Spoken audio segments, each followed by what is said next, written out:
各位街坊大家好，我係林博，歡迎大家咧嚟到我哋博巴同你 talk 社區事為你而博。咁其實喺早前咧有好多嘅街坊咧同我哋去反映，話呢度路比較窄，推輪椅啊、推 BB 車啊，或者行路嘅時候咧就叉錯腳，哎呀咁跌咗落去。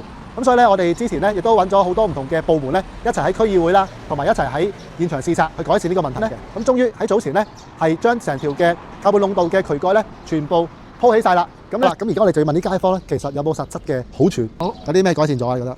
改善咗啦，行路都方便，冇乜叉咗腳啦，唔使爭先恐後啦。即係大家你唔會你逼我，我逼你咁。有輪椅嗰啲就順暢啲啦。咁希望咧，大家咧，如果發現仲有咩其他嘅問題、社區問題咧，隨時歡迎聯絡我哋嘅博巴同你 talk，亦都可以咧打電話俾我哋62214787，亦都可以 WhatsApp 咧，或者係朋友圈咧，或者係微信等等咧，就可以同一啲嘅社區嘅問題咧，隨時同我哋反映，我哋咧會第一時間為你跟進。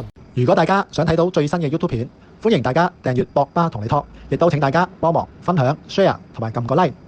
我係博巴，下次再同你 talk。